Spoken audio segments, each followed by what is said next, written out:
First of all, to open this session, we have Iris Gildea from the University of St. Michael's College and the University of Toronto. And the title of their talk is Autoethnography of a Witch, Feminist Phenomenology Meets Autoethnographic Poetics in Connections Between History, Spirituality, Sexual Violence, Healing, and Belonging. So wonderful. Thank you so much. I've really seen you all. I really wish I was there, which was my plan, but I'm so grateful to be able to participate online. I'm currently in Nova Scotia in Canada, so hello from very early Nova Scotia, and I'll get right into it with my 8 minutes. And thank you for that introduction of my very long title. I probably could have called this Autoethnography of a Witch, and I probably could have called it Autoethnography of a Witch, Feminist Phenomenology Meets Autoethnographic Poetics. And I am going to split my time between just a little bit of theory, and then I'm going to switch into my poetic inquiry practice. But I do think all of these words, these interconnections of history, spirituality, sexual violence, healing, and belonging are important because they also contextualize how I'm entering what is a very, I think, new burgeoning field of this new discipline of witch studies, which I situate as really trying to take intersectional feminism, cultural theory into our reinterpretation of the trials and also the violence of the trials, and then also understanding that lineage of violence and coming into this very contemporary moment when we have, especially in kind of more of a popular spirituality, this incredible movement of reclaiming, which sometimes gets in a very binary position with scholarship, sometimes gets viewed very critically, and which studies I think is really trying to remove that power over understanding and have a more honest interpretation of both past and present.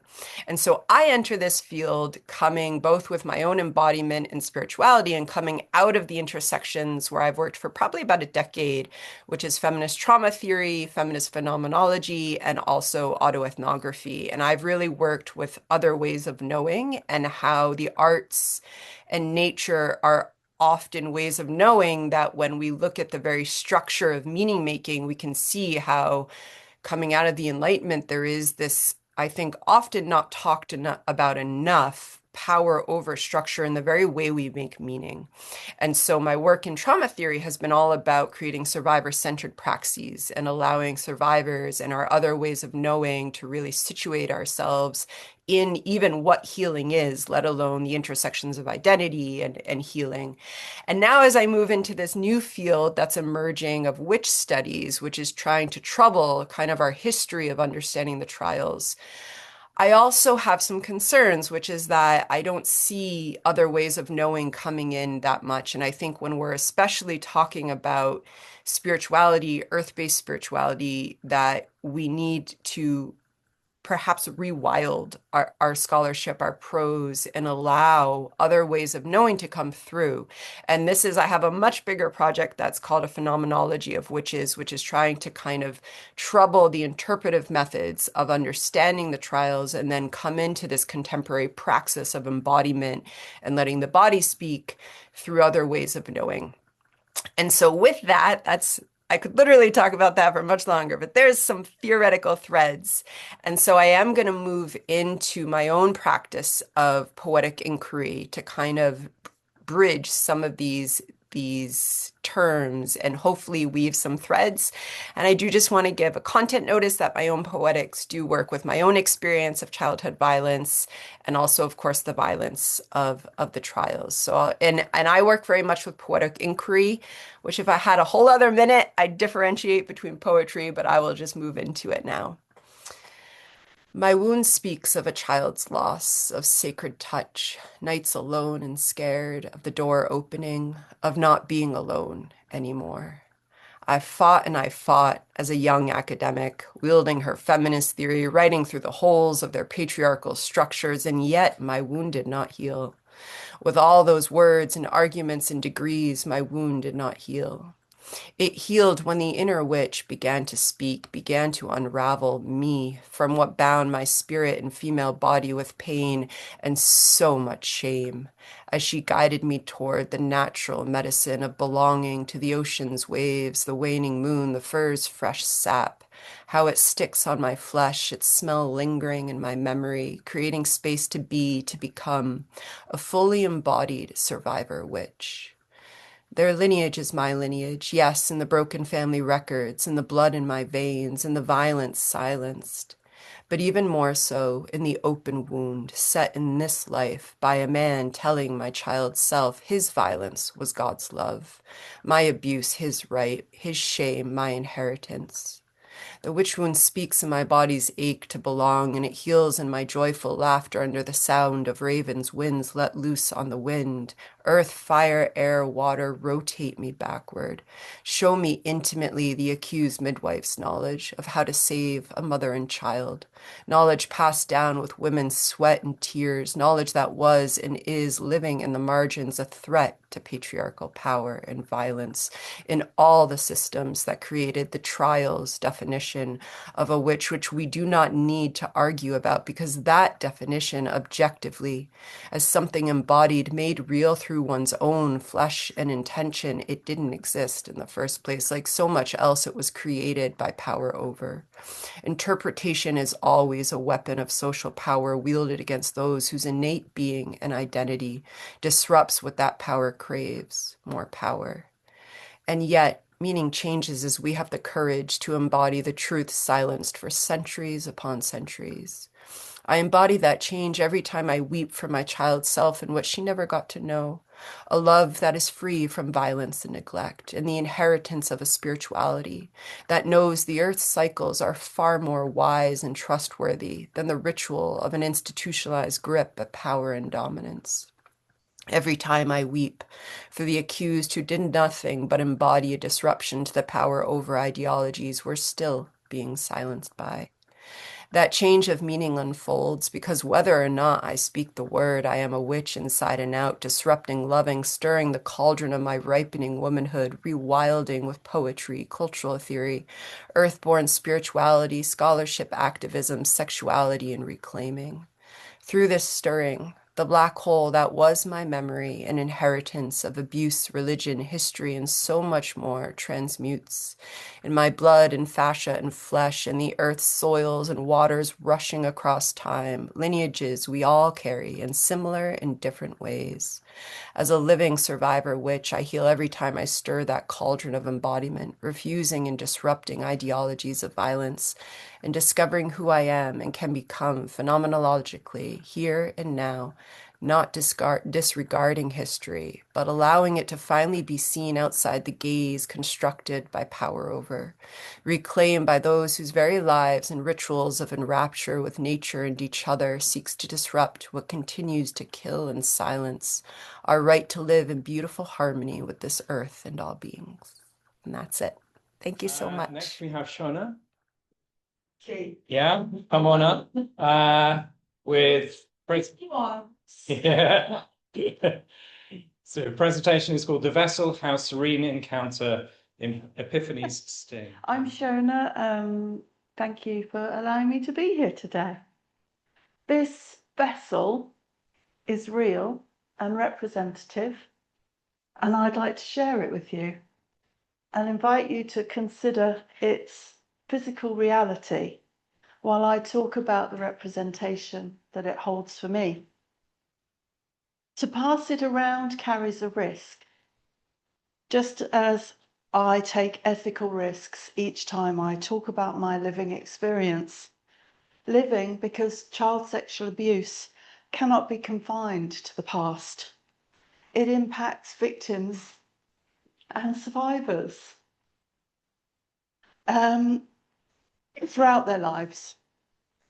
And throughout my PhD, I've felt tension about openness, transparency, and authenticity. My grandfather died in 1990, but others in my family can still be hurt when I talk about what he did. So I'm not sure about my recording going online for that reason. Yeah. From when I was too young to remember until I was 12 years old, my grandfather sexually abused me. Is there still an element of shame, coercion, and... Okay, and finally we have John Cook. His presentation is Visiting My Younger Self in London at a Time of Squatting, Conflict and Cooperation, the Discomfort Resulting from Reconstructing My Past. And if I could give you Thank you to the previous speakers. They were incredibly powerful. And just to warn, there is some something about drug taking and death in this as well. But so connections. My blog is called Connections with the Edge. It started off connections taking photography, photographs around the coastline, but ended up looking at my connections to culture. So there you go. And there's lots in there. I'm in the middle of a six. So I started off as a gamekeeper's son. If you don't know what that is, talk to me afterwards. But I ended up being a serial professor of computing and education. I'm looking at social mobility. How did I get there? What the heck happened?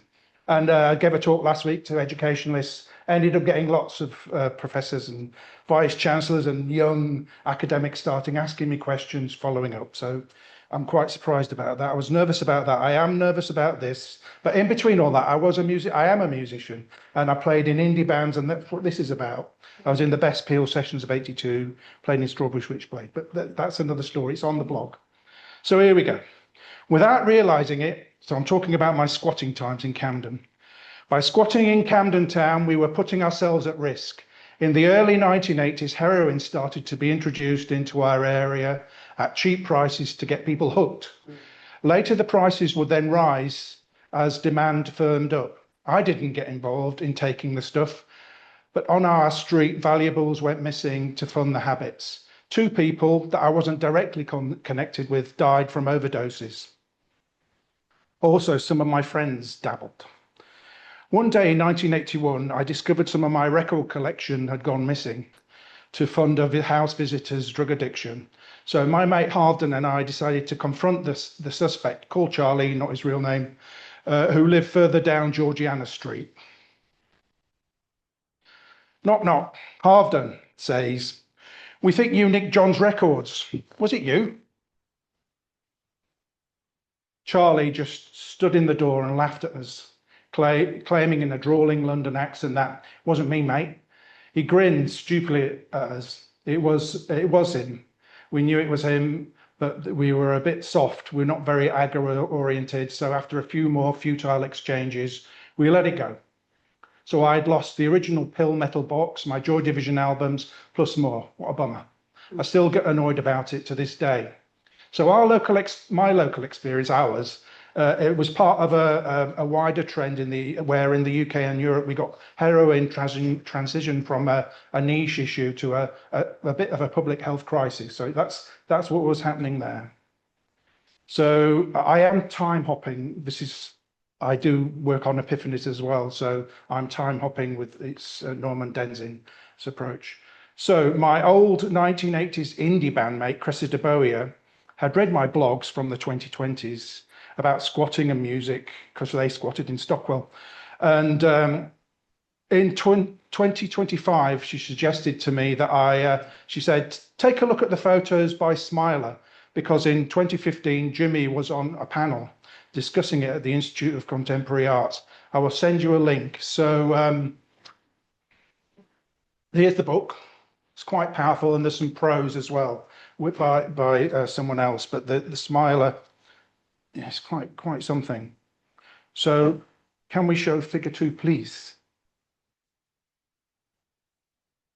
So when you open the book up, the first picture is this, which hit me really hard because I've been doing this autoethnography lark for about 6 years on and off, using other methods as well. So I've been trying to delve into myself, which is hilarious.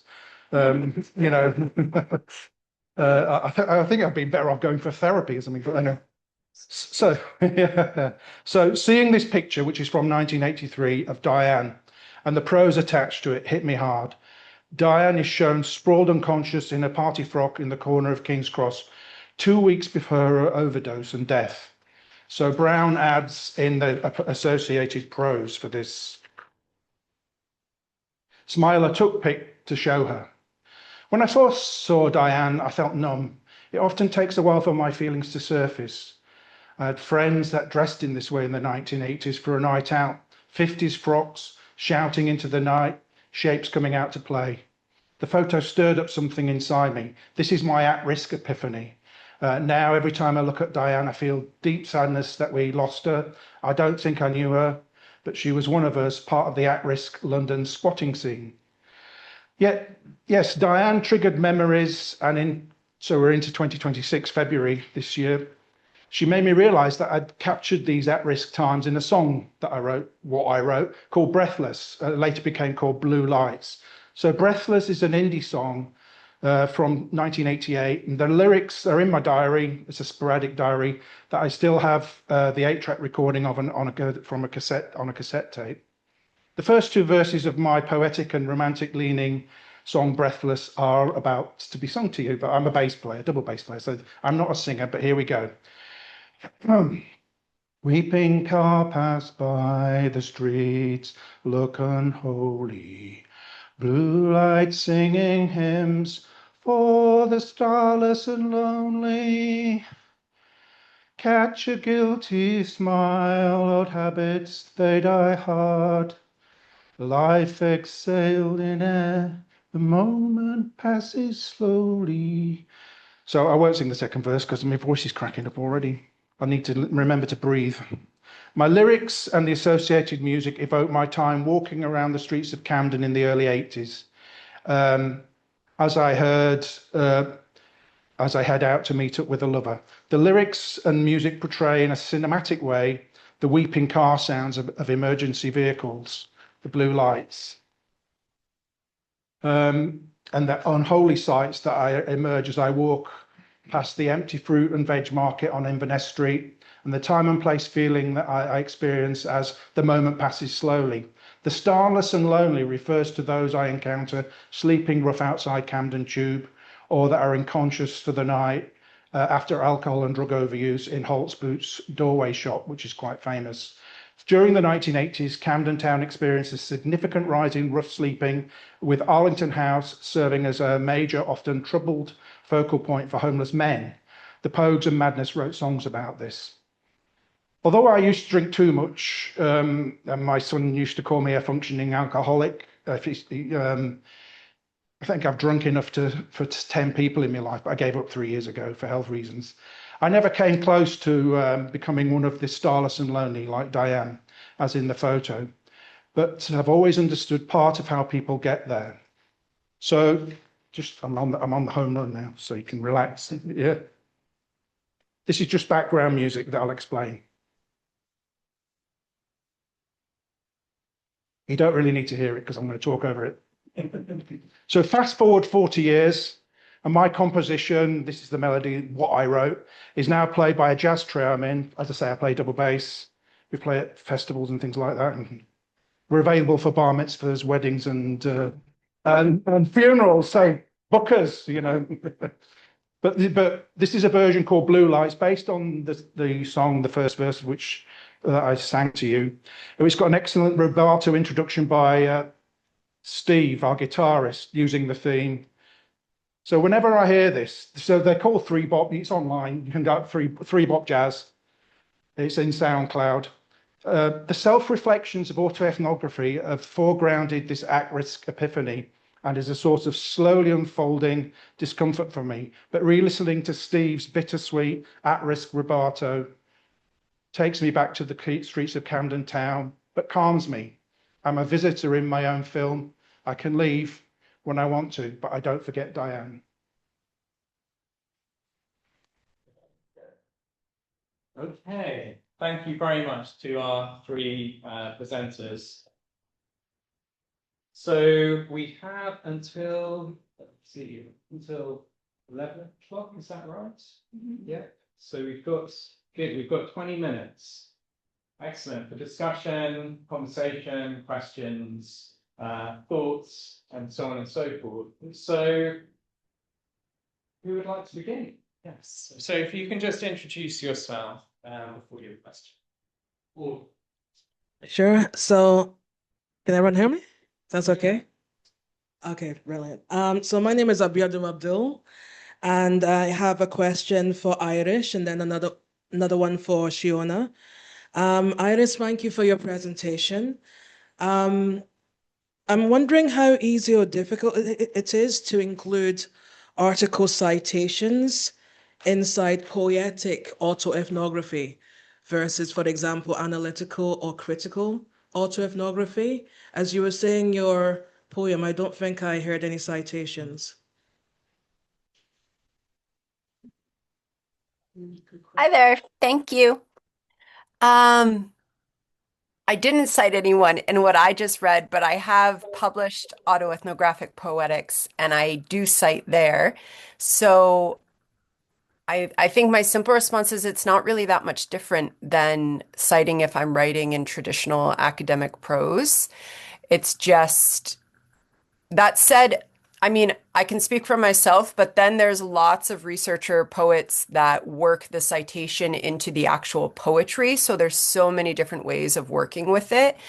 You can just use a footnote or an endnote, whatever someone's working with. You could use the actual parenthetical citation as part of the poetry or form in paper, form on the space and words. So there's just so many ways to work with it, whether it can be kind of straightforward or woven through your poetry. And then that's adding layers. I mean, I'm getting kind of excited in my creative self, just imagining all the different ways we can work with it creatively. So there's a short response to yours. thanks, Iris. Sheona. I could answer the same Yeah. one. Was it the same question, Sheona, or a different question? Well, do you mind if I ask the same question just first, because the sting of epiphanies is Denzin 2014, page 78. I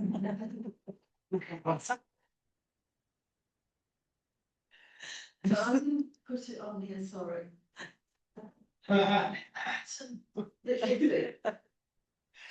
That almost half answers the question that I had for you, as it were. Because again, thank you for your presentation, Sheona. It was a very powerful one. I feel that your presentation combined evocative autoethnography with visual autoethnography with the beautiful paintings that you shared. By also sharing the pottery, could we classify that as tactile autoethnography? Oh yeah, I forgot this was a question for me. Well,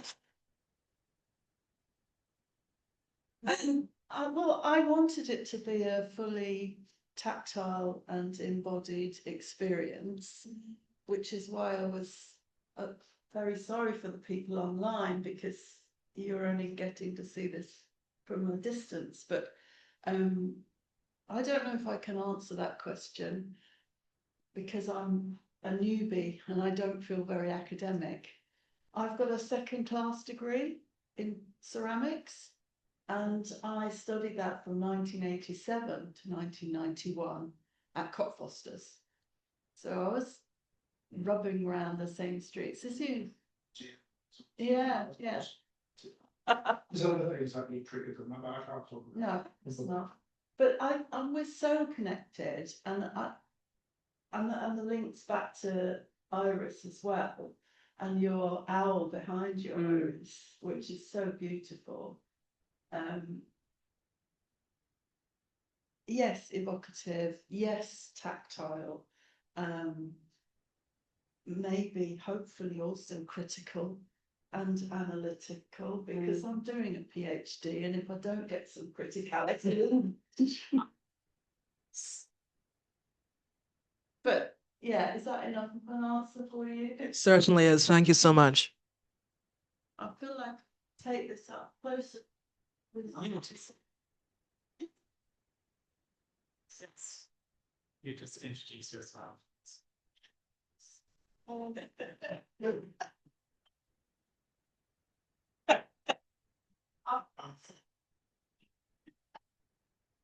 Hi, and thank you to everyone who presented. My name is Bernadette, And my question is for Squatting in Camden. John, I thought you said visit in my own film, but don't forget Diane. So my question is about memories and how we remember. Because the idea of a film can be quite a method of romanticizing your younger years and that part of your life. But when it comes to Diane, grief is involved. So maybe you could speak to emotion and grief and how that manipulates or changes or sways the way we remember versus romanticizing a younger bohemian self. Thank you. Great question. Sorry, yes. I'm going to nick this. I mean, this is something I've struggled with. I gave a talk last week at an education type conference, and what I was taught, and it's how I'm using epiphanies in particular, and they can get me. And I like the storification thing of Herman and Adams, and the Journal of Autoethnography. And I really tried hard to. I can do that if it's up to the last 15 years. Do this real kind of a very evocative text that brings people into my perspective. But when it gets beyond that, which is what you're talking about, I have real trouble. Now, when I've submitted this paper, I'll come clean, and then I found out that you prefer more artistic type things like we've been seeing, which I thought, oh, well, that's brilliant. But then I remembered I'd written this song, which triggered it. So the lyrics triggered what I was doing at the time, because I had trouble. I do have trouble. I didn't take that many heavy duty drugs. I did drink a lot, but so I mean, I didn't pickle myself too much. But so there's an added thing. There's a distance of memory. We do mythologize things, and in some disciplines, it's. I mean, I'm a computer scientist stroke educational. I always got submitted to education for research exercises, and you try and triangulate things. But I wrote a paper for Journal of Punk and Post Punk on my time with Strawberry Switchblade, a kind of female-led cult band, indie band, and people seem to like the fact you can mythologize the past. They're thinking, well, they say people from various sectors of the literature, they seem to like it. Whereas I am in, if you see my abstract, I've got this. I'm trying to be as accurate as I can, but I understand that I can't be because of memory, because of emotion, because of the mythologizing. But I think finding those lyrics helped me remember it a bit better. And the photo just knocked me dead, because I remembered all my friends and how we, and one of the people that did die, I think she was the sister of someone from the British National Party, but she used to wear dresses like that, and she died of a heroin overdose as well. We used to see her lying around in the streets in Camden. So all these things come back. So some triggers came. Yeah, I think talked enough. Yeah. I think. A form of remembering, and it speaks to the vessel as well, the pottery, and art as a trigger. They say that smell is the strongest trigger of nostalgia, but I think art does that as well in the process, the tangibility of a photo or potter. So thank you. That's very helpful.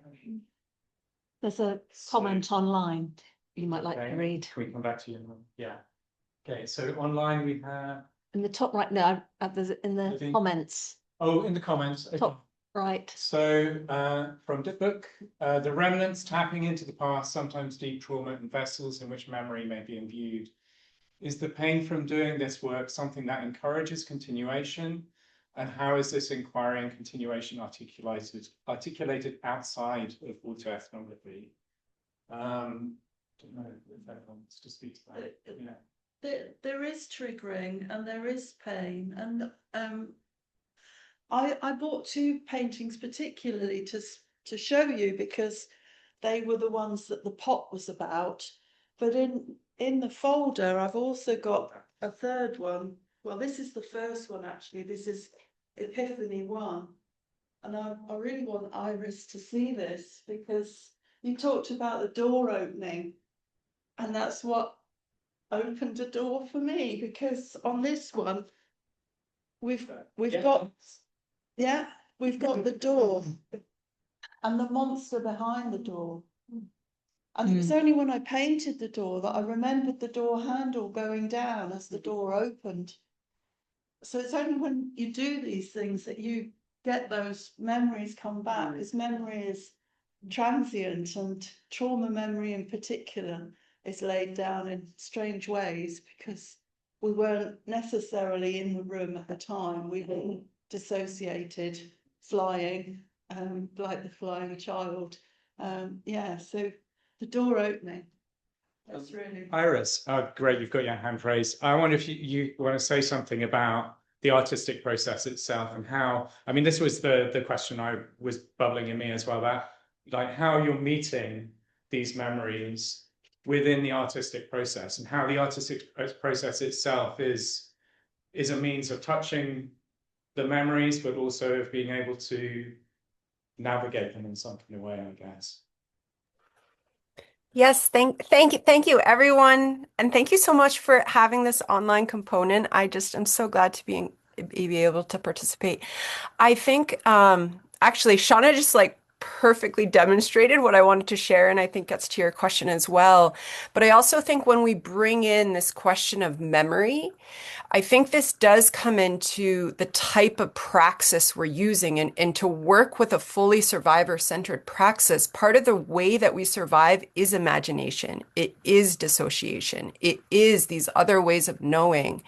And so I think, unfortunately, memory is often positioned in kind of only through explicit cognitive understanding, whereas implicit memory works through the senses. It's other ways of knowing. It is that sense of smell that then brings me into a liminal way of being. And for me, this is why all forms of art offer us this intervention and co-creative meaning that is more representative often of our own experience, especially of childhood trauma, but also of what it is to remember. And then I think also for myself, and then in the work I do in community with survivors, it is the arts that also give us a container to hopefully be more safe in those triggering moments, because we can co-create, we can create something that is creating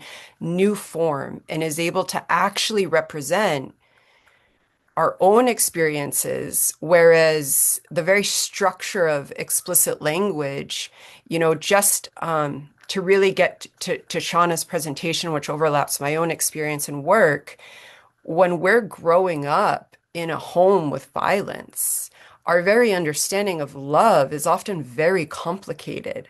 And that requires mediums that are capable of representing as that door and the horse and the woman. And so I think there's so many layers, and art becomes, and also as a research method. And then I just also wanted to say, I loved when Sheona said, hopefully the vessel is, yes, tactile, but also critical.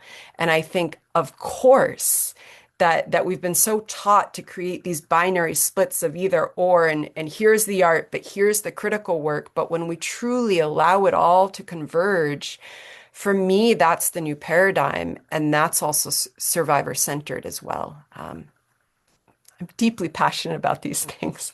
Thank you, folks. Thank you, Iris. Do either of you want to add anything to that? Just to say that when I attended the do they call it a congress online, of autoethnography, I got the idea of the therapy side of someone was talking about metaphor and poems for therapy, and then I went and listened to that rubato as a form of therapy, and it really works. So there are that was, I forget who gave that talk, but I've got it documented in a paper.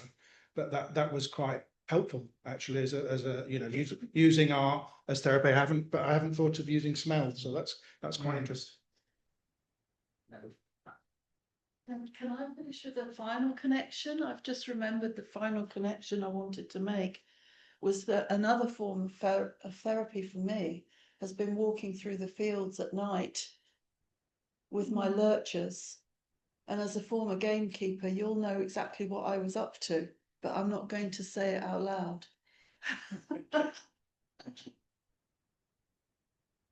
Candice, just let me know if it's on. Yeah. I can't keep it on. Jan. Hi, so this is a question for all the presenters. I'm also using arts-based methods, and Sheona in particular. So my work is looking at how digital institutional data permits acts of violence against selfhood.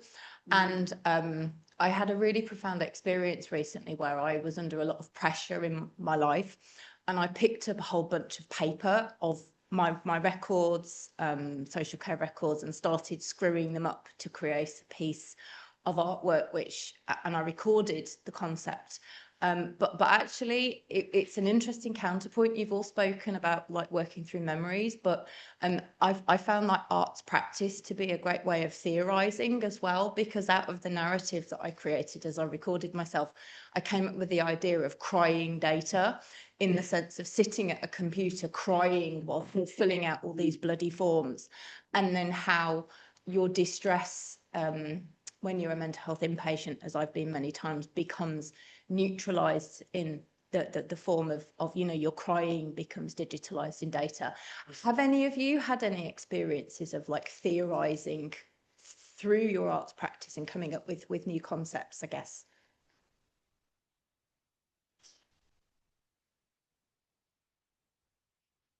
Anybody want to speak to that question at the end?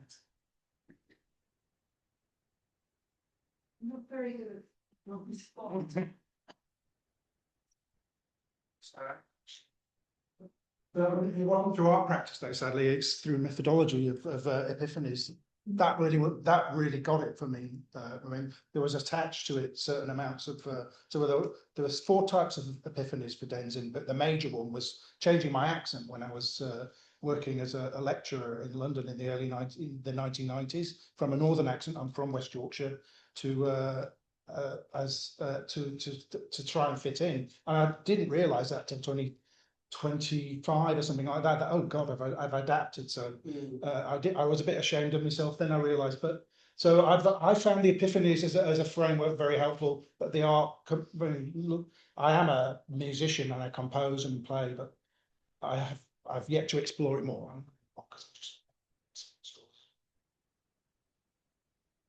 I was just Yeah, you just ask. Well, it's gone.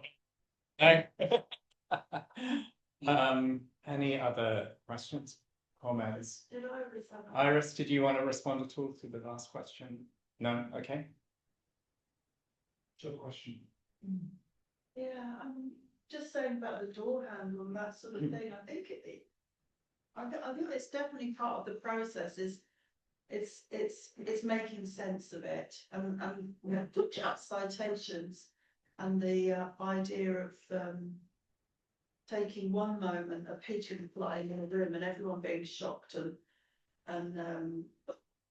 that sort of thing. And I haven't lived in the countryside. I'm from Dunstable, which is joined at the hip with Luton, and my Luton accent is completely gone. I can only touch on it by saying specific words, like my brother's name is Martin.